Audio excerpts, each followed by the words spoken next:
Shut up and sit down. Hello there, my little sinners. So, you might hear noise from upstairs, you might hear noise from outside, you're going to hear a lot of shit, the light might change because the sun's setting, but I really needed to make this video, and it's a conspiracy video.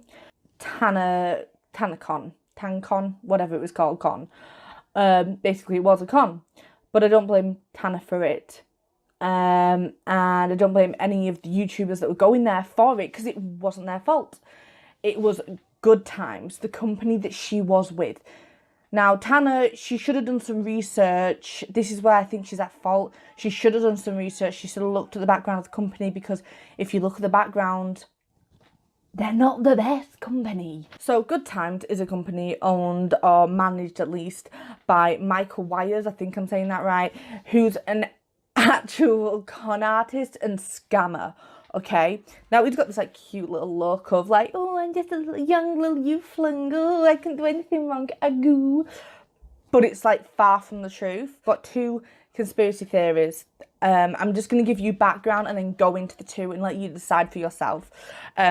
Basically, Michael Wires is the manager of Good Times. He also was the manager of another group, Digitour, I think it is. Digitour was run by Good Times, which Good Times is run by Michael Wires. And I am getting a lot of this information from another video down below, which I'm crediting him, because I do struggle to read, so I mainly have to go off hearing things in videos. It's very hard to me to find all this.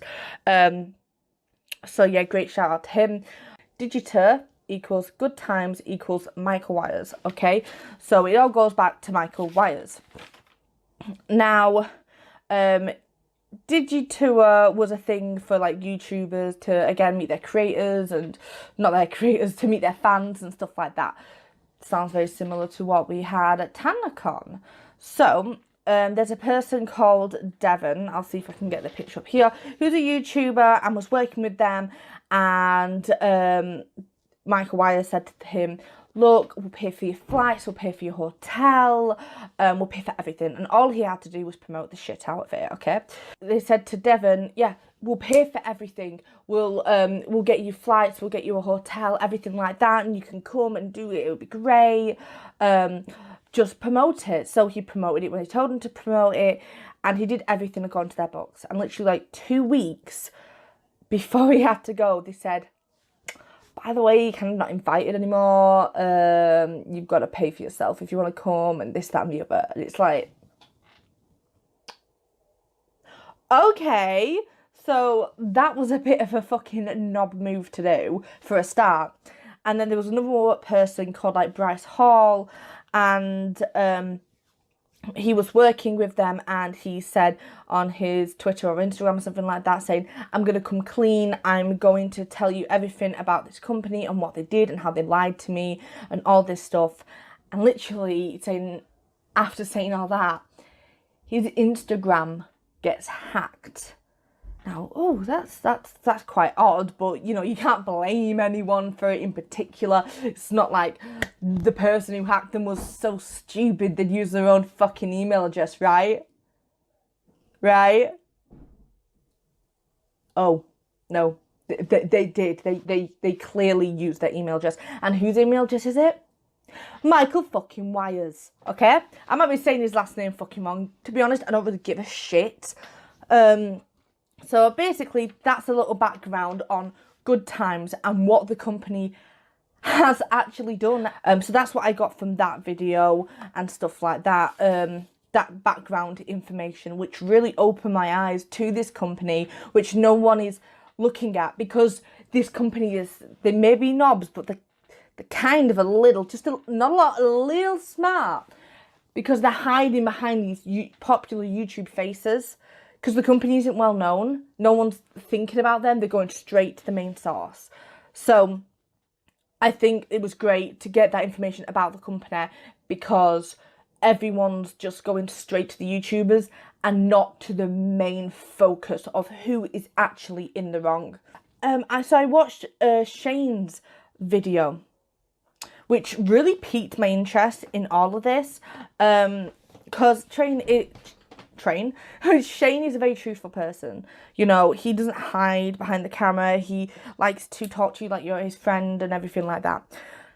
And in his video, he basically was saying how it felt like it was a scam. Also, he says in the video how they said, oh yeah, there was like 20,000 people that came. We couldn't like keep up with it. But Shane even admitted to himself saying, I don't think there was that many people there. He said, I think there was like 5,000, which was the estimated number that they were going for. It was their targeted number they were going for. You know what I mean? Which actually coincides with what the police said they were. So all that seems fishy. And he says that, like, in his video, oh, don't blame VidCon though. Well, he didn't say don't blame VidCon. He says it couldn't be VidCon because, you know, they called him and were saying, yo, what can we do to help? Let us help you out and stuff like that. Now, Tana also has a video out there, and I was thinking, God, it is her fault because, you know, she arranged it. She should have been more involved, which is kind of true. She should have really looked, but when people, I guess, are telling you this is what's happening, you know, she was asking the information, like, it was just being hidden from her. So it isn't completely her fault, but she should have looked into the company before working with them. But again, not everyone thinks, oh, I'm going to be part of a scam today, you know what I mean? And like I said, people make mistakes because she wants to give everyone that experience. That's why she wanted the tickets to be free, so everyone could go who didn't have a lot of money. You know, the younger kids that parents don't have a lot of money could go. And it's just a shame that this company has taken someone like that. And you see in her video her talking about how she's going to get it resolved and stuff like that, and how we're moving forward and we're trying to work it out. And she's basically parroting information that I bet Michael came up with. I see you, Michael. I see you, bitch. She's parroting this information, and she's even said on her Twitter going, I got told that there was 20,000 people that had arrived. So she got told that, you know what I mean? And yes, she did come out and she did address the crowd, but she might have not seen the situation fully in the inside. She might have thought, oh, maybe they sorted that out. You know, your mind kind of makes assumptions before going, you got scammed. I guess it's like the wanting to believe that it didn't happen, you know? You got the company saying, yeah, there was this many. You got the police saying, no, there wasn't. You got Shane saying, I looked, and it didn't look like there was that many. Tana's just been used as a shield for all this shit to hit her right in the fucking face.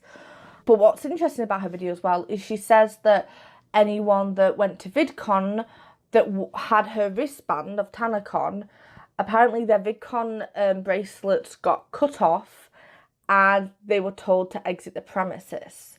So they were told, like, you can't be here, and got kicked out. Now, I might have this information looped around in my head and might have heard it wrong, but that sounds a bit contradicting to what Shane said when they called and said, is there anything we can do to help? Now, I'm not saying that Shane's a liar or anything like that. Oh, hell no. What I'm saying is maybe it's not all what it seems to be. The first theory is basically like, oh, it was a scam, it's a scammy company, that they were targeted, that Shane and Tana and all these other people that were supposed to be at the venue are being used as shields. Mainly Tana is the focus of this. I think Shane's just got more involved into it because, you know, he's such a nice person. He just wants to, like, help out where he can. And Tana is the main focus of everyone's hate at the moment, which doesn't seem right. It's like, this theory is basically saying that she's been used as this shield, and this company's hiding behind her, making her pay out all of this money to the company to sort out venues, to sort out the gift bags and sort out this. And then they're making shortcuts, giving people, you know, condom wristbands and stickers. And she maybe, I don't know, this isn't confirmed, maybe has paid out a lot more to make it 4 times the value, but they've gone and made literally like fucking a 50p bag. You know what I mean? And she's paid out for this great venue and it's amazing. And then the company have got a cheaper venue that can't hold as many people. And maybe also, you know, she's paid for the security and they haven't got good security. This conspiracy theory is basically like she's paid out officially for everything that she thought was going to happen. This company made it as cheap as possible, cut corners, and basically hid behind her face. So that's the first conspiracy theory. The second one is a little more out there, but I wouldn't scratch it off the list. So basically, YouTubers from the start of YouTube were very open in their content, very free to make and do what they wanted, and that's why nowadays a lot of their past videos are getting controversy and are being brought back and being thrown in their faces because there wasn't any restraints. So they started putting in these guidelines, which is fair, you know, to help everybody not hopefully make those mistakes again. What I've noticed is that it's slowly getting less, oh, we're trying to keep you in a line and, you know, make sure you're all right, to more like, we're trying to control you to say what you need to say, trying to control you to, you know, oh, show off this advertisement, show off that advertisement. What, you don't have a sponsor? You don't want a sponsor? Okay, we'll put this sponsorship on your video, controlling the video. Or how about, you know, oh, you're not going by the complete guidelines we want? Okay, you're not getting paid for this video then. You know, we're capping you because you're not user-friendly. Basically, that's then conforming you and forcing you to go within the guidelines that they have set. Am I breaching the guidelines now? Am I fucked? So it's very controlling already, you know. Conspiracy is a conspiracy, don't take it seriously. So it's already very controlling. VidCon obviously is basically linked with YouTube, you know, the like, you know, VidCon is YouTube, YouTube is VidCon, whatever. VidCon obviously have a big stake in the YouTubers and what they're doing, so obviously they have to conform to rules as well. Again, to control the YouTubers that are there. So they have the right to say, oh yeah, you're going to be on this panel, you're going to be that panel, oh, we don't want her, you know, she's not been exactly brand friendly and stuff like that. Again, making your mind think, I've got to change and work within their guidelines, which Tana doesn't really do. She's kind of like, whatever, I'm going to say what I want to say, this is my channel, this is what I want to show, you know? So, because VidCon is very controlling like that as well, and a lot of YouTubers have come out more saying how it isn't fun, how it is very strict, how sometimes they don't feel safe, how it used to be so much better, and then the rules started crashing down more and more, making them less accessible to their fans, which is very similar to how YouTube started, if you think about it. Like, YouTube was very open, very friendly, and then the rules came more and more crashing down, like VidCon, saying, oh, it's just for your own protection, you can't meet your fans yet because, you know, you need a guard or whatever, you know, protection, and that's the same with what YouTube has been saying. So VidCon feels like they're trying to control them, to say you have to come to this event if you want to see your fans, this is the place to go to get more ad revenue, to get more fans to only come to them to see their favourite YouTubers and creators. I feel like TanaCon is basically, you know, trying to be like a liberation, like a rebellion, like, yeah, it was a fuck you to VidCon, and putting it on this, you know, the same day, I think also was like, I talked about it in different video I posted, that it's very shit because it was very rushed, but I feel like she did that not just to say fuck you, but also because she was nervous that no one would come. Basically, I think that originally they were still doing the same old routine, because they've done this stuff in the past, but it was all very hidden, hush hush, you didn't really know a lot about it, you know, it wasn't like a big, oh my god, look at this. And I think the reason why isn't because they suddenly just was getting greedy with money.